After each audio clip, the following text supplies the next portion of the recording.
A Napoli la persona che ha pochi capelli è uno zellus, che è dal greco xilos, che significa appunto pelato, noi parliamo greco. Se invece non ce n'ha proprio, come nel caso mio, te ne mollona. Insomma, oggi vorrei parlarvi di lingua napoletana e di difetti corporali detti in lingua napoletana. So già che vogliamo evitare di fare body shaming, come si dice oggi. In inglese useremo parole politicamente scorrette, però sapete, un ghiattone, quattro occhi, spicchiate come a me, ha sempre amato ridere anche sui propri difetti fisici.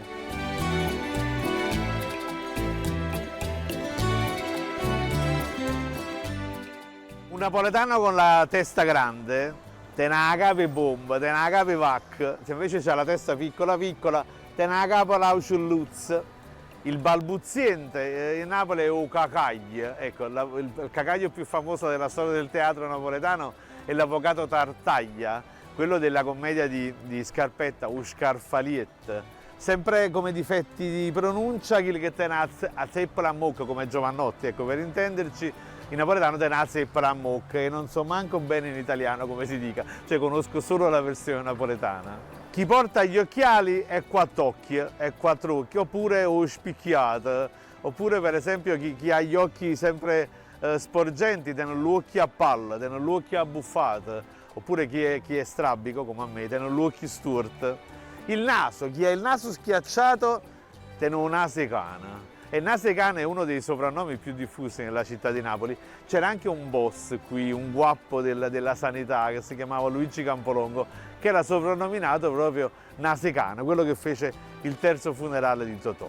Chi ha il naso curvo, il naso adunco, come si dice, tiene un naso a pappaval, tiene un naso che alpisce muc, oppure per esempio tiene un naso a stutacannela, in questo caso è lo spegnifiacco, lo spegnicandela, quello strumento che è tutto curvo in questo modo.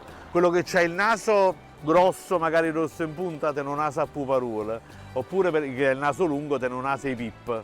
E Pipita era un grande giocatore del Napoli, Higuain, è il Pipita, ed era il soprannome che aveva preso da suo padre, che pure teneva un naso a pip, e lo chiamavano El Pipa. Il naso perfetto invece, quello alla francese, quello all'insù, a Napoli è un naso in griccatiel, che bello, un griccatiel. Voglio citare Salvatore Di Giacomo nella poesia Donna Amalia Speranzelle, quella che è la friggitrice dei quartieri spagnoli. Che bellezza, che naso, in griccatiel a puntatiel, che la bocca e bambaniel. Ecco, questa è la bellezza della poesia di Di Giacomo, un naso in griccatiel. Chi ha le labbra sporgenti, tene musse purc.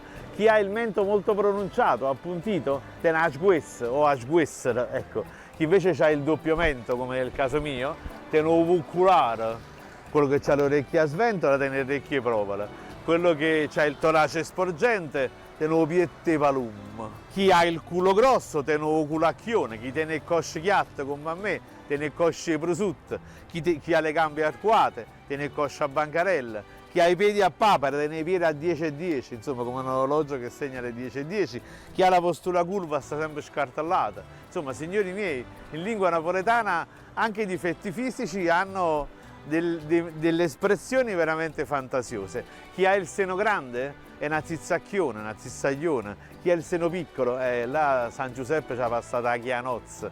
Sì, perché San Giuseppe era falegname, quindi e con la pialla avrebbe piallato il torace di chi non ha seno. Sì, i santi pure c'entrano. San Luca era un famoso pittore. Infatti quando una donna è bellissima, come tutte le ascoltatrici in questo momento in ascolto, il napoletano dice guarda là quanto è bello, San Luca sei spassato. Quando invece uno è bruttino, insomma come a me in questo caso, il napoletano dice quando è nato Kill, San Luca stava a villeggiatura.